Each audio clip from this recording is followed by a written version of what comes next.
un programa de la Comisión Mexicana de Derechos Humanos. Con Héctor Uriel Rodríguez y Mónica Garrido. Un espacio para reflexionar en torno a los auténticos derechos humanos. Es tu derecho. Hola, ¿qué tal? ¿Cómo se encuentran? Nos encontramos una vez más en su programa Es tu Derecho, un programa de la Comisión Mexicana de Derechos Humanos, Asociación Civil. El día de hoy, como siempre, me acompaña mi amigo y compañero Héctor Uriel. Héctor, ¿cómo estás? Muy buenas tardes. Hola, Moni, muy bien, muchas gracias. Muy contento de tener la oportunidad de dirigirnos nuevamente a nuestros radioescuchas a través de Quiéreme 1440 de la AM y también de VE Radio en el 98.1 de FM en Morelia. Y bueno, pues el día de hoy vamos a platicar sobre el tema particular de los derechos del niño con Marco Antonio Moisés Zúñiga. Él es especialista en derechos del niño y Moni, seguramente nos puedes dar un poquito más de información sobre nuestro invitado. Claro que sí, mira, Marco, él es casado, tiene estudios en el área de humanidades, especialmente en literatura hispánica y ciencias de la familia. Fíjate qué curioso, ya casi nadie estudia estas cosas. Fue especialista en derechos del niño para la OEA, que después le vamos a comentar a usted qué es la OEA, por 7 años. Participó en diferentes proyectos realizados en países como Guatemala, Colombia, Jamaica, en temas como políticas públicas, registro de nacimiento, medios de comunicación y derecho de los niños, que es el tema que aquí nos interesa. También colaboró, entre otras actividades, a realizar un diagnóstico sobre dinámica familiar a nivel nacional en el Gobierno de México y en la formación de un comité de seguimiento de la Convención sobre los Derechos del Niño en el Gobierno de Nuevo León. Pues no se diga más, bienvenido Marco a este programa de Derechos Humanos y bueno, pues obviamente queremos que nos des pues una embarrada de lo que es la OEA y también conocer cómo están los derechos de los niños en América y a ver si luego podemos aterrizar concretamente en México. Pero bueno, no se diga más, bienvenido Marco y a ver, platícanos, ¿qué es la OEA? Que oímos hablar mucho de la OEA, pero platícanos un poquito de qué es la OEA, cómo se crea. Gracias, muy buenas tardes, días. Un placer estar con ustedes hablando sobre este tema que es bastante necesario para la realidad regional, no solamente de México, que sobre todo tiene sus puntos débiles y fuertes también. México sigue siendo un país de familias, ¿no? Y eso es algo que se debe destacar de la realidad, de las muchas realidades que tiene la región.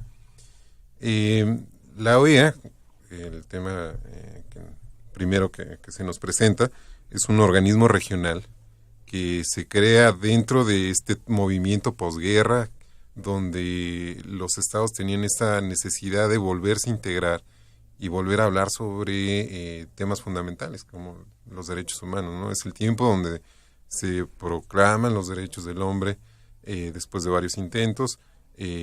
También hay sus primeros avances sobre los derechos de los niños, aunque la Convención sobre los Derechos se crea en el 89, en 1989. Al 1990 casi la mayoría de los estados firman y ratifican la convención. A la fecha solamente hay 2 países que no la han ratificado. Antes estaba también Estados Unidos, y Estados Unidos tenía sus reservas para hacerlo. Sin embargo, se ha acercado a la convención lentamente.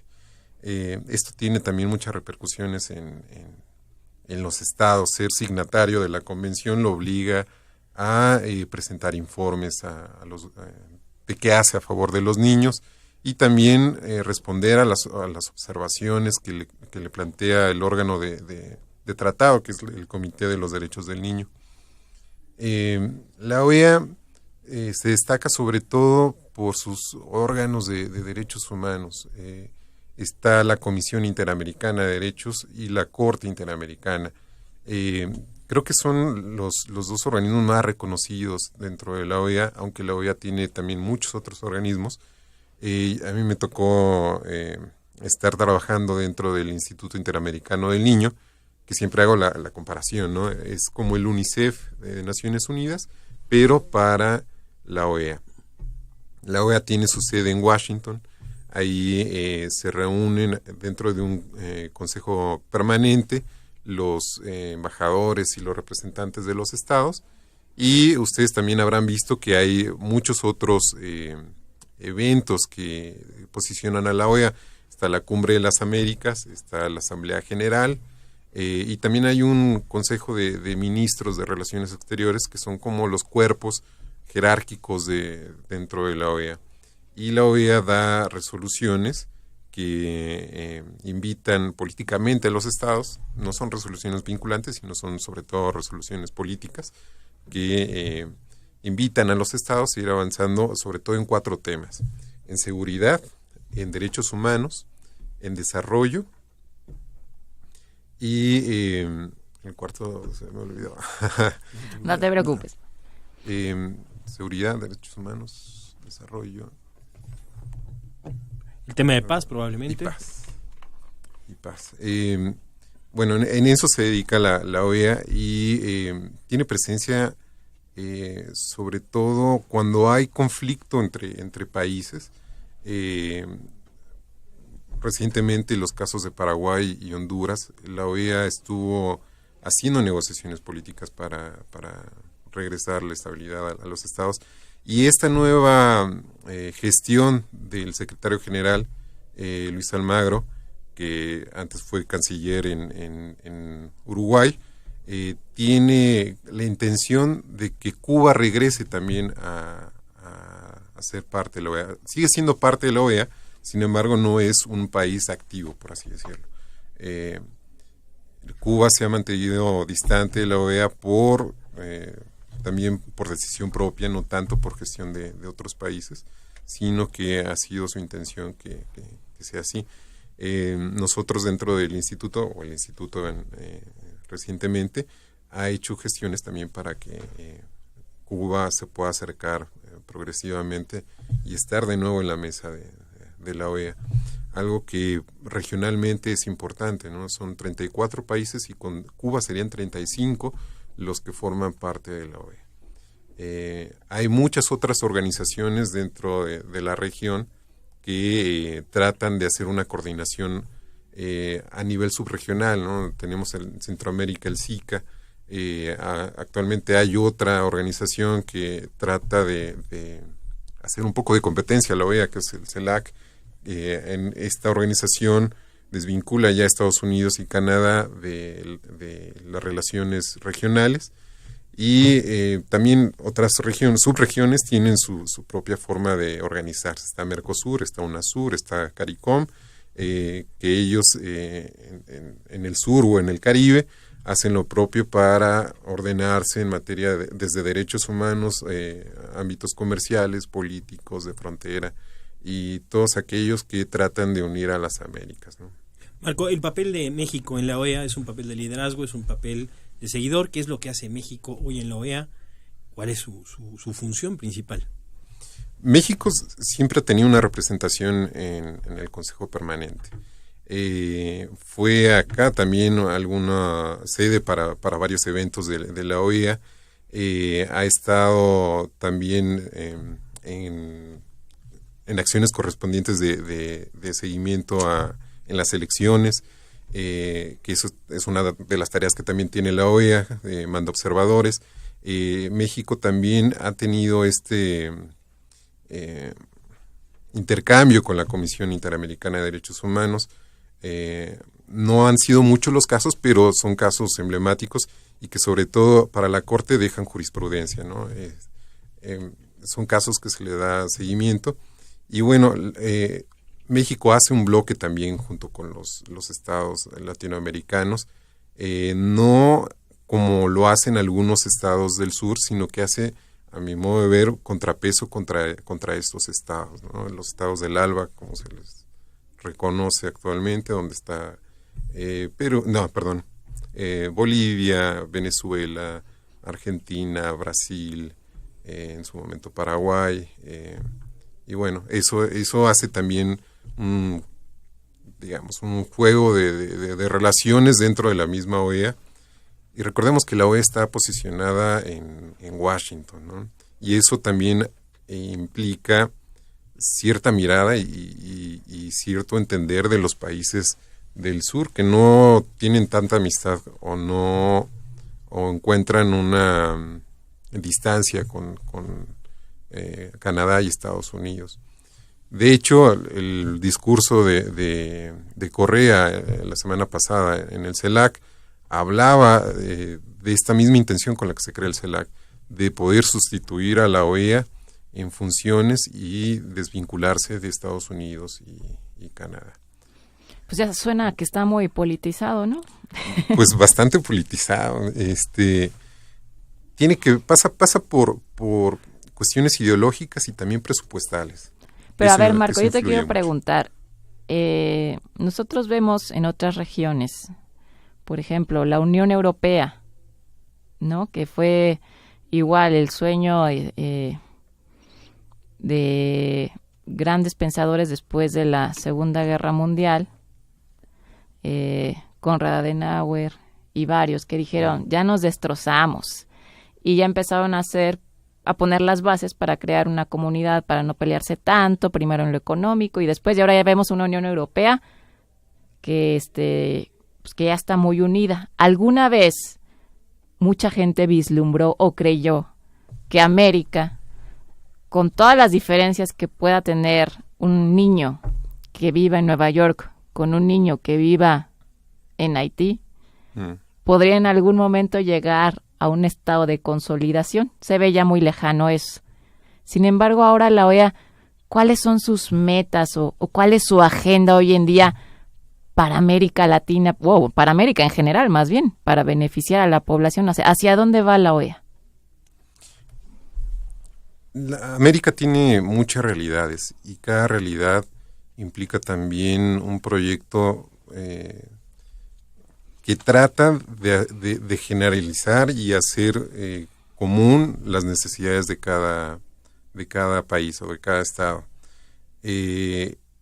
Para hacer un plan regional se necesita mucho trabajo de todos los estados y plantear situaciones comunes en las cuales la OEA también pueda acercarse y apoyarlos. La OEA, dentro de estos 4 pilares, trabaja mucho para que la integración de los estados sea una integración democrática, que la democracia sea vínculo con los derechos humanos. Sabemos que sin democracia no puede haber tampoco una promoción plena y activa de los derechos humanos y en este caso también derechos de los niños. Entonces la OEA tiene este trabajo permanente de poder hacer que las democracias sean unas democracias representativas.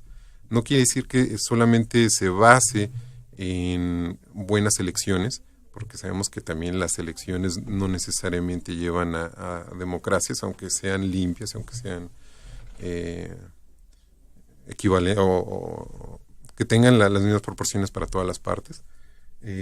Busca que haya una ciudadanía dentro de los estados. Entonces, el trabajo que hace la OEA es un trabajo político y también técnico. La OEA se acerca a través de sus organismos y de sus departamentos a los estados para darle capacitación a los gobiernos y que los gobiernos puedan trabajar mejor para desempeñarse en este objetivo grande que es el bien común, ¿no? Que es la meta de la democracia y de la cual también los niños y adolescentes tienen mucho que hacer y que aportar.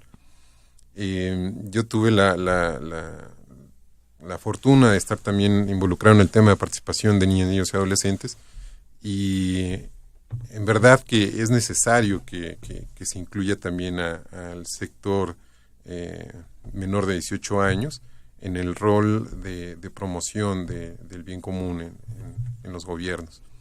Y bueno, todo eso tiene por delante la OEA. En materia de derechos de los niños, que es algo que yo tengo un particular interés,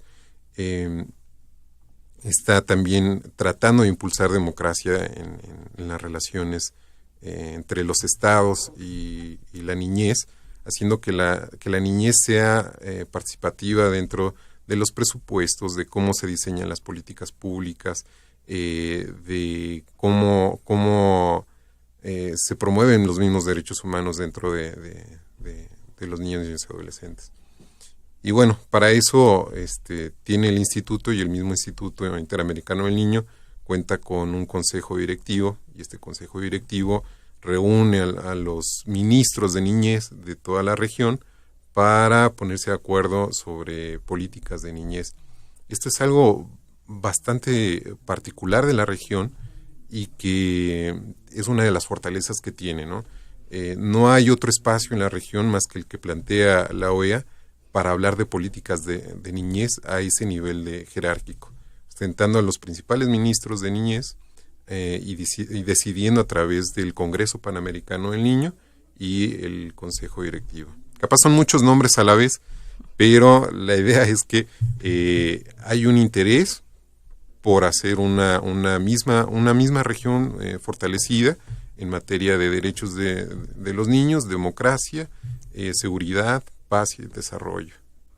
Estamos platicando con Marco Moisén sobre el tema de los derechos del niño. Hemos comenzado dando una gran introducción sobre lo que es la OEA. Creo que ya queda muy claro para nuestros escuchas de qué se trata. Los invitamos a que participen con nosotros a través de Facebook, Es Tu Derecho Radio. En Twitter, síganos, Es Tu Derecho CMDH.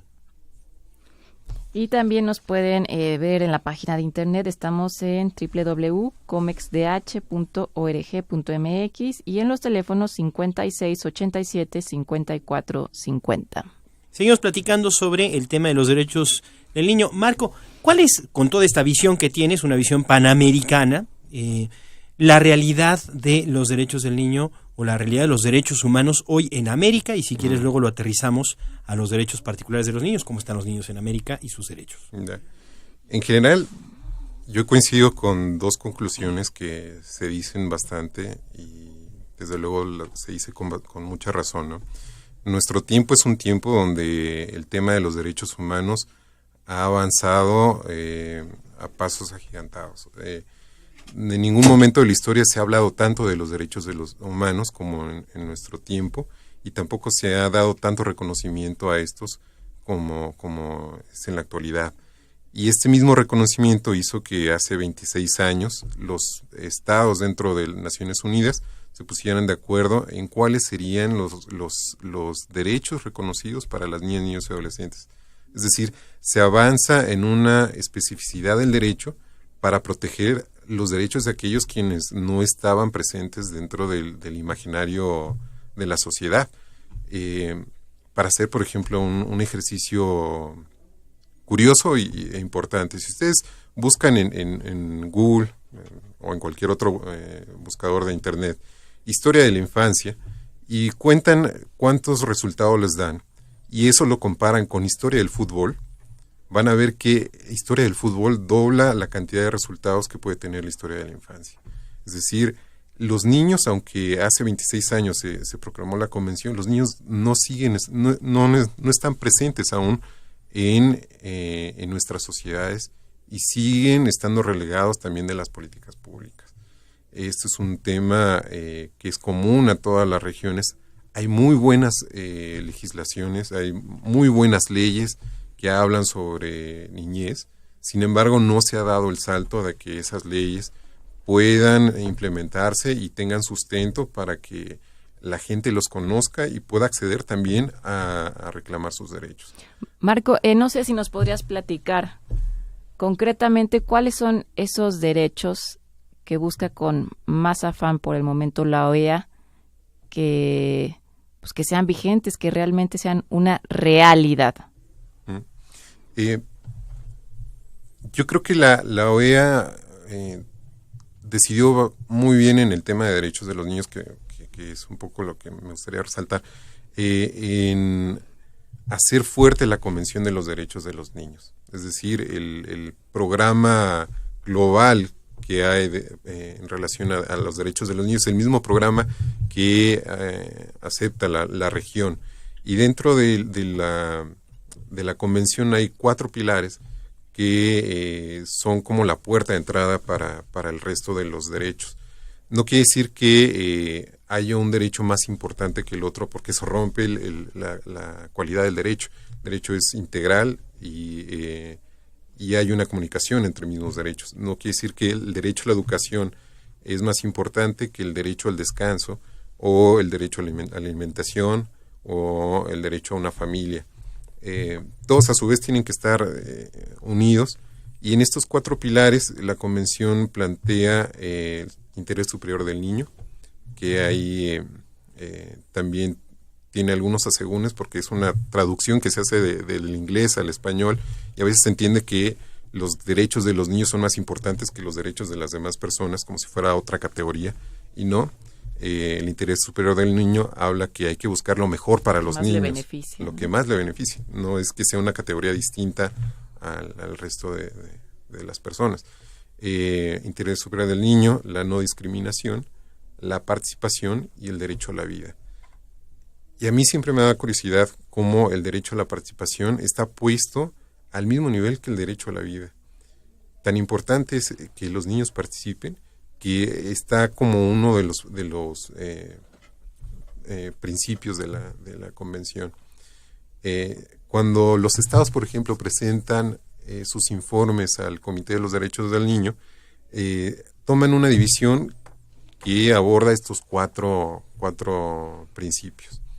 Y por ejemplo, en derecho a la vida, en este último informe que presentó México y en las observaciones generales que regresa el comité, habla sobre todo algo que me parece que ya es más constante en la realidad mexicana, que es el tema del narcotráfico, de cómo los niños son reclutados para la guerra interna,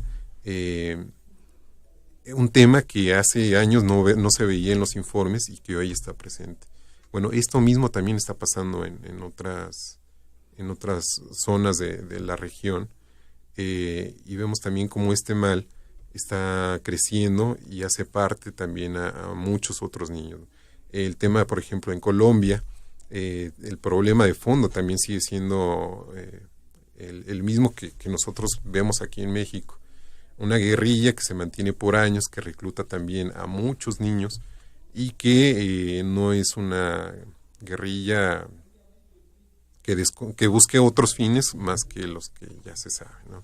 Una guerrilla sustentada por el crimen organizado y que, bueno, supera también a los estados.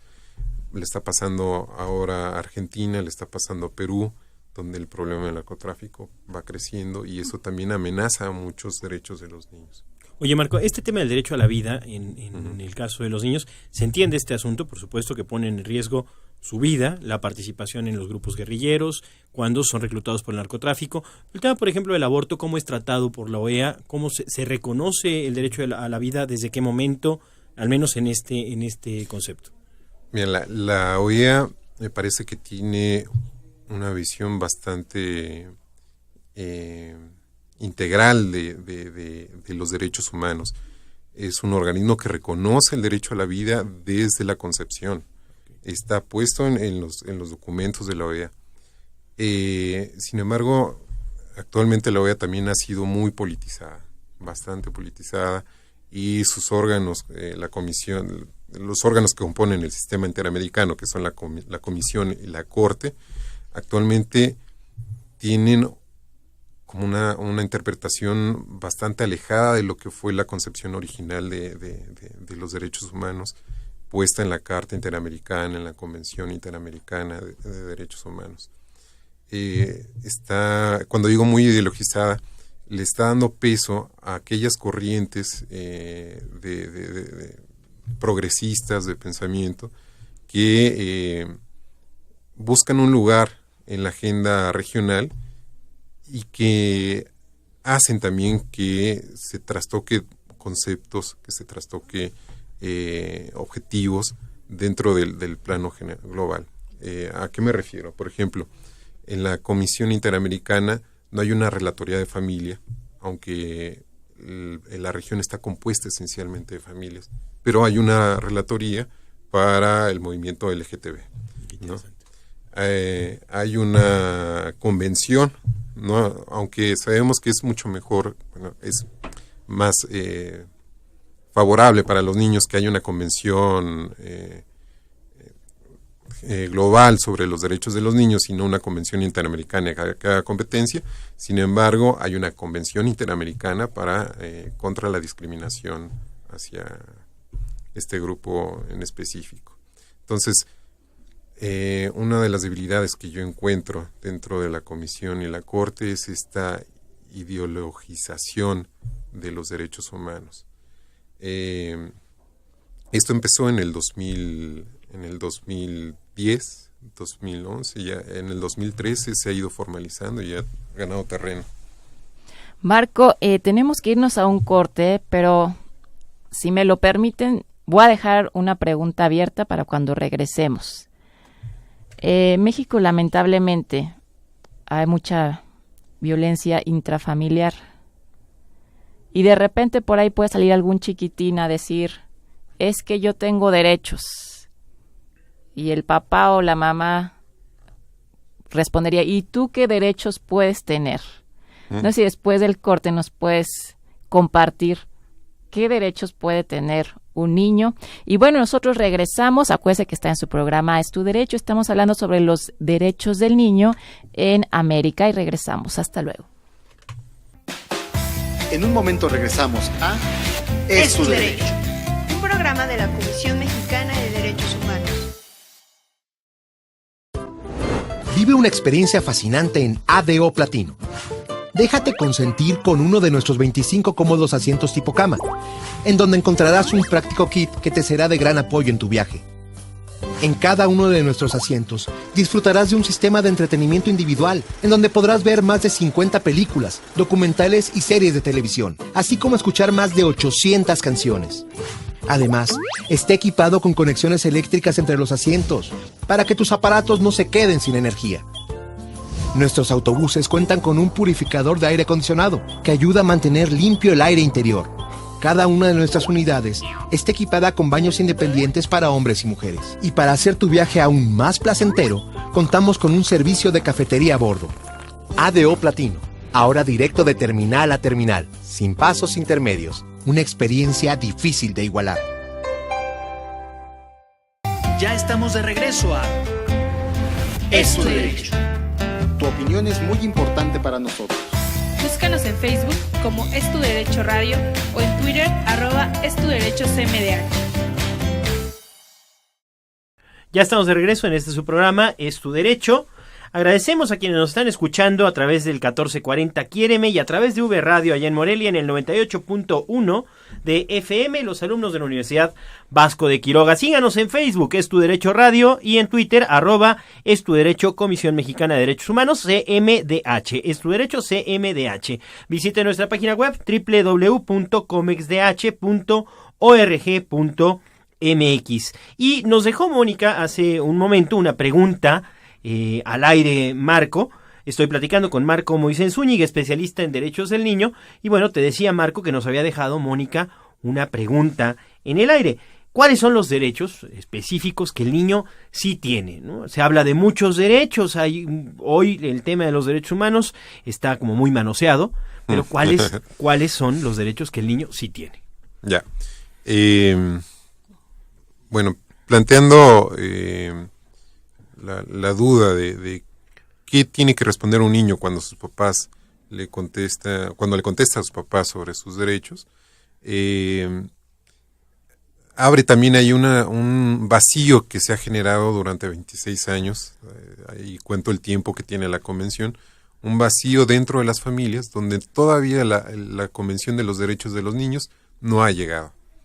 Y ese es algo que limita también a los mismos estados para poder promover los derechos de los niños.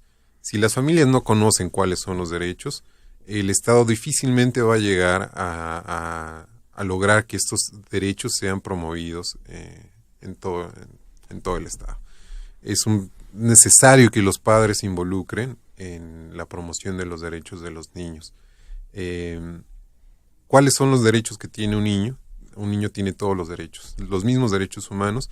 Sin embargo, cuando se habla de derechos de los niños, se habla con cierta especificidad, es decir, con un cuidado necesario para proteger a la persona humana en esa etapa de la vida que está viviendo, que es una etapa fundamental.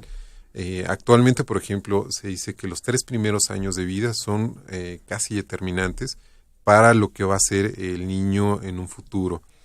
La inversión en esto que se llama primera infancia se ha visto ya en estudios concretos que la devolución que hace el Estado, que tiene el Estado al invertir en los niños en la primera infancia es casi el doble de lo que recibe, ¿no?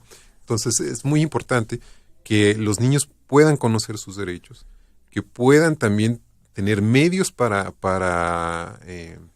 pelear por sus derechos, y que el Estado y las mismas familias tengan lo necesario. Se habla, la misma convención dice que los estados tienen que invertir en el máximo de recursos posibles, y las familias yo creo que tienen esa misma obligación, ¿no?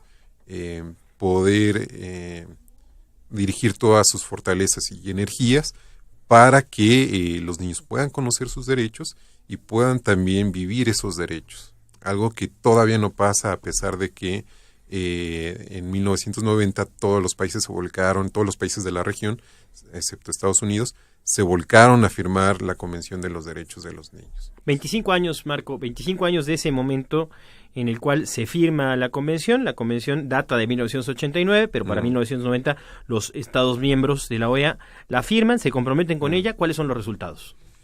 Y mira, hay muchos retos, yo creo, que hacen que los resultados puedan parecer pocos. Lo primero que pasó después de que la convención fue ratificada por estos países, incluyendo México, fue un cambio en las legislaciones, un cambio que, aunque suene tardío, pero llegó a México con esta nueva ley de derechos de los niños, al cual le falta todavía una reglamentación. Hay un cambio de visión de los adultos hacia el mundo de los niños. Pero estamos hablando de la Ley General de los Derechos de los Niños y Adolescentes, que se publicó en la Ciudad de México hace algunos meses, ¿verdad? Ajá. Ok, perfecto. Y entonces, ¿nos decías sobre la misma?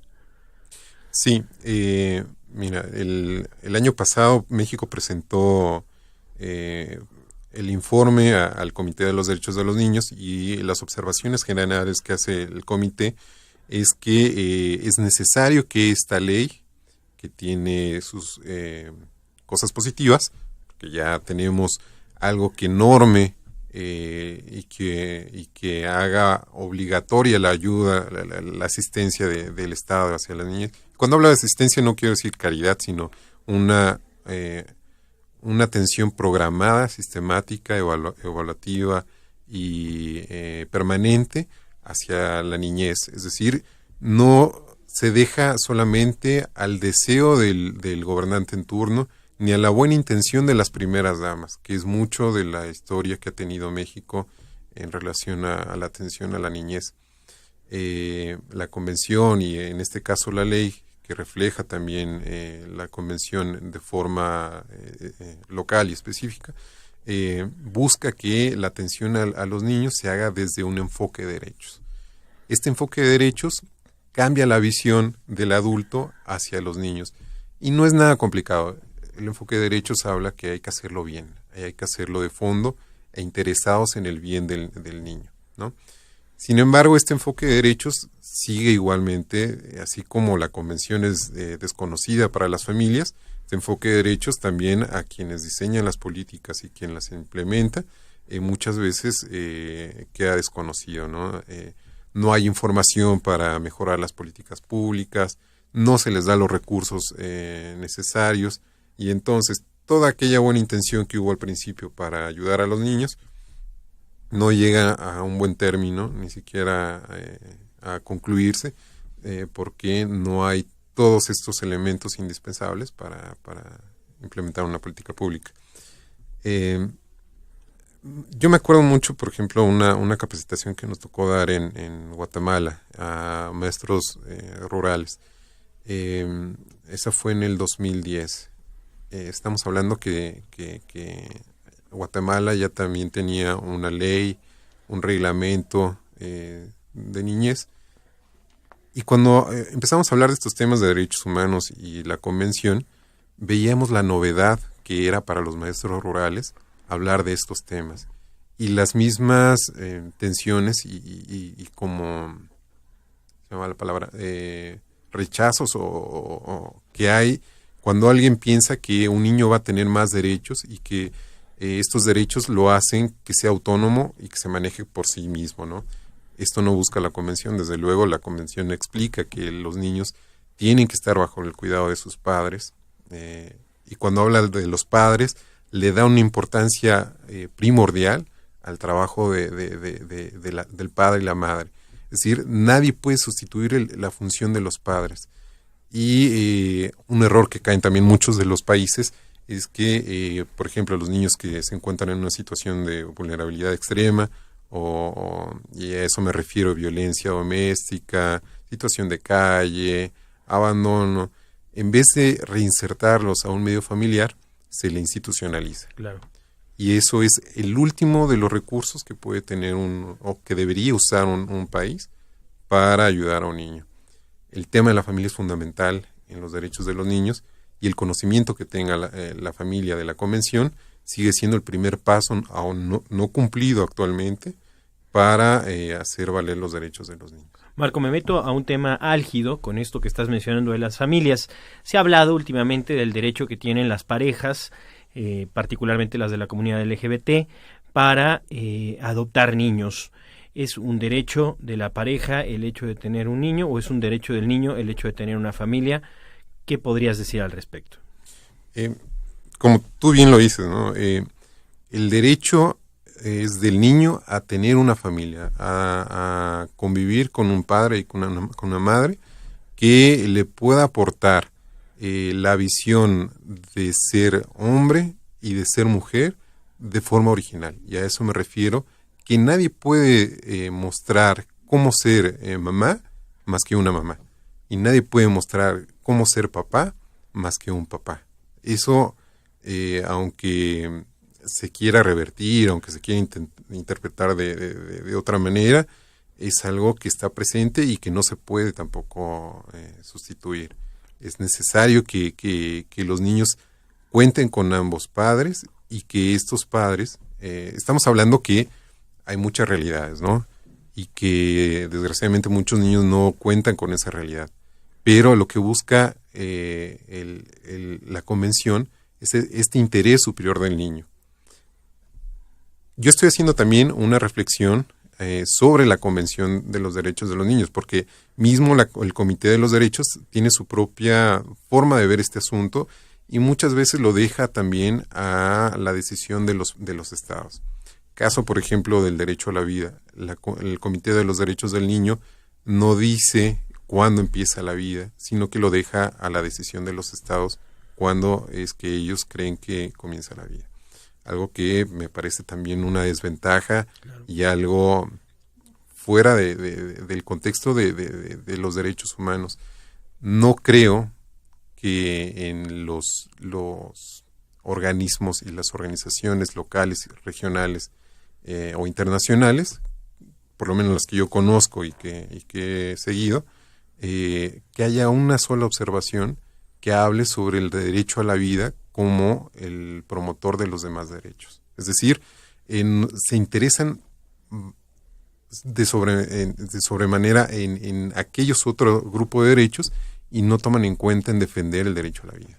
Algo que el Comité de los Derechos de los Niños tendría que decidir. Sin embargo, sabemos que todas estas discusiones pasan por terrenos bastante difíciles y que siempre hay una tensión en estos debates. Claro, ya lo decías hace un momento, el derecho a la vida, por ejemplo, tiene el mismo derecho que el derecho a la participación, siendo que en todo caso el derecho a la vida debería tener una preeminencia por encima de la participación, no porque sea más importante, sino porque sencillamente debiera ser el primero a respetar, ¿no? Deberían de tomarse todos a la vez. Eso es lo que busca la Convención y en general cuando se habla que los derechos son integrales. No se puede dar prevalencia a uno sobre otro porque son necesarios también. Claro.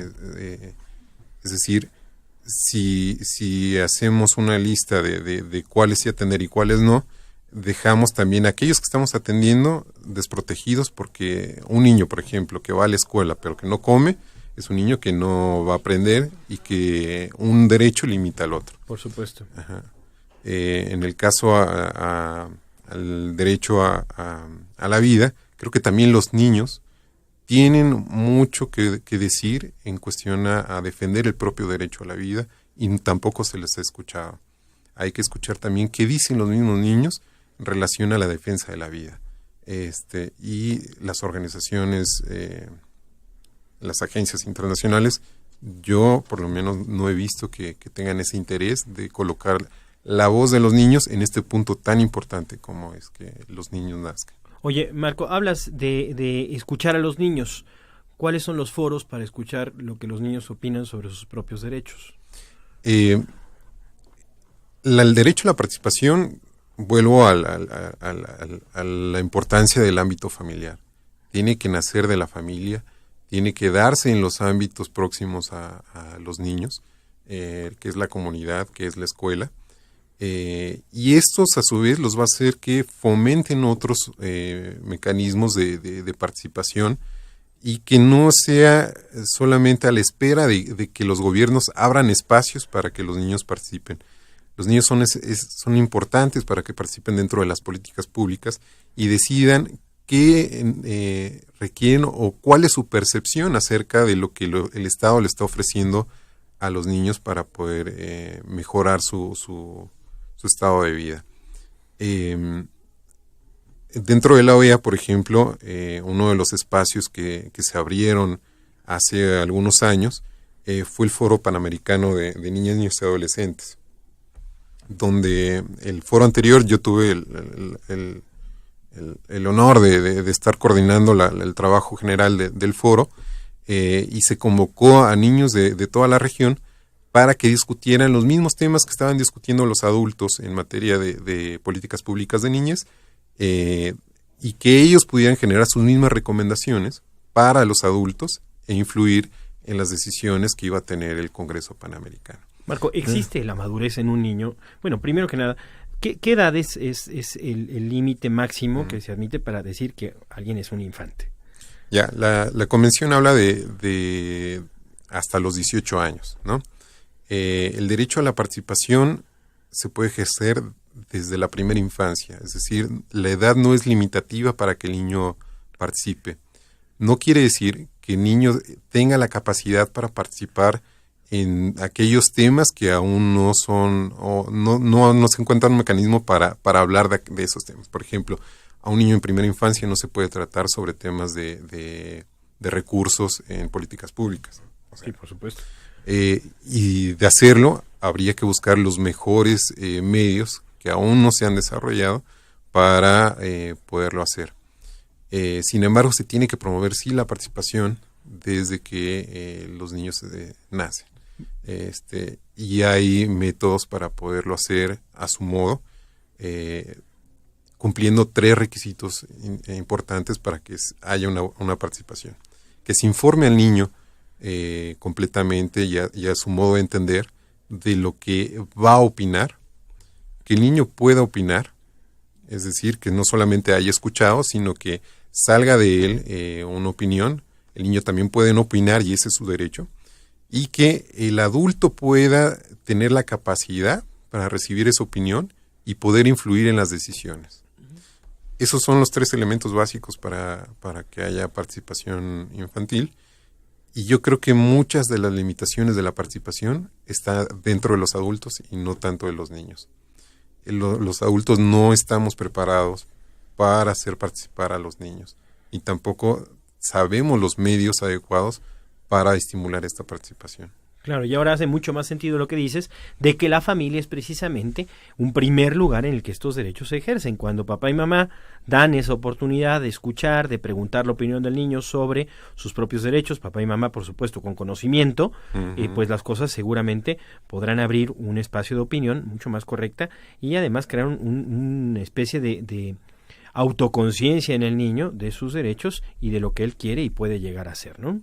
Sí, de adultos a nadie nos dice, por ejemplo, qué debemos de vestir, aunque a veces en las empresas nos dicen que, pero generalmente no nosotros decidimos en lo que queremos en las cosas que nos afectan y en las cuales nosotros tenemos algo para decir, ¿no? Entonces, así como nosotros adultos lo podemos hacer, también son los niños quienes lo pueden hacer. David Calderón, que yo cada que dice algo lo escucho con bastante atención. David Calderón, que es director de Mexicanos Primero, uh-huh. Decía en el Congreso Panamericano anterior que lo que los niños puedan hacer se haga. Es decir, no promovemos derechos para que los niños hagan más, ni tampoco el derecho a la participación para que sean niños superdotados o que los niños tengan capacidad de hacer más, sino que lo que hacen actualmente lo puedan hacer. Marco, me preocupa un poco y alcanzo a ver un riesgo en este tema de abrir la participación por la posibilidad de manipular a los niños. Y con esto luego, sí. Me meto en un tema nuevamente álgido, difícil, complicado. Los derechos sexuales de los niños. Existen los derechos sexuales de los niños. El niño tiene el derecho de decidir tener relaciones sexuales con un adulto, porque pues dijo que sí. Esto existe, no existe, es un tema difícil, pero vamos, algunos empiezan a decir que hoy pues es parte del derecho sexual de los niños practicar la pedofilia, por poner un ejemplo. Sí,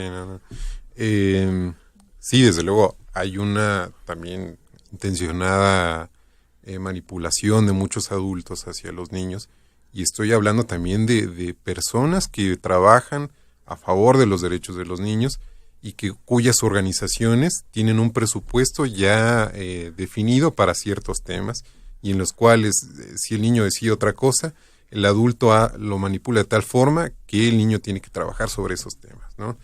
En el caso de los derechos sexuales, pienso que la reflexión generalizada que se hace desde las escuelas, en estas organizaciones, mismo a nivel regional, internacional, es una reflexión que le hace falta mucho humanismo, que le hace falta rebasar solamente el plano físico y centrar también aquello importante que hace al hombre lo que es, que hace a la persona humana digna y que posiciona al hombre y a la mujer de manera no quiero decir buena, pero una forma sana de convivencia, que sea un amor responsable, que sea un amor que haga crecer a la persona y que no centre solamente a la persona en sí misma. Y esto no es algo romántico ni tampoco rosa, sino es algo esencial dentro de la formación en educación sexual. A muchos de los adolescentes se les dice solamente que tienen derecho al placer, algo que me parece totalmente desubicado cuando no se habla del placer con el amor hacia el otro, con la responsabilidad del otro, en la exclusividad, en la castidad dentro de los adolescentes. Esta nueva, bueno, no nueva porque viene desde el tiempo de la revolución sexual y todo lo que nos ha heredado, este egoísmo que se genera dentro de la persona hace que nuestras generaciones tengan todos estos problemas que estamos viviendo, ¿no? No es, creo que de gratis, que haya más separaciones en las familias, que haya más adicciones, que haya más violencia, cuando en este ámbito importante de la niñez, que es el ámbito sexual, se le orilla solamente a pensar en sí mismo. Estamos ya entrando a la parte de conclusiones de nuestro programa, pero bueno, de manera general nos queda muy claro, Marco, la importancia de la familia en la promoción de los derechos del niño, uno de los grandes retos que tendría la Convención propia de los Derechos del Niño, la Convención Interamericana de Derechos del Niño, y por otra parte, este asunto que estás mencionando hace poco, referente a no solamente un asunto de derechos, sino también un asunto de responsabilidades. Al derecho se le acompaña con una responsabilidad. Una conclusión rápida que quieras dar a nuestro auditorio. Sí, mucho cuando se plantea el tema de los derechos y se habla de responsabilidades, la mayor parte o muchas personas te van a decir que es algo totalmente separado. Yo creo que van de la mano. Yo creo que alguien que no tiene en la cabeza la necesidad de ayudar al otro, muy poco puede hacer también por sus derechos. Sin ninguna duda. Marco, te agradezco mucho que nos hayas acompañado, agradezco mucho a Mónica que nos haya acompañado en este programa. Mónica Garrido, su servidor Héctor Uriel, se despide de ustedes y les agradece el que nos hayan escuchado. Nos escuchamos la semana entrante en este programa Es tu Derecho. Esto fue Es tu derecho. Un programa de la Comisión Mexicana de Derechos Humanos. Con Héctor Uriel Rodríguez y Mónica Garrido. Es tu derecho.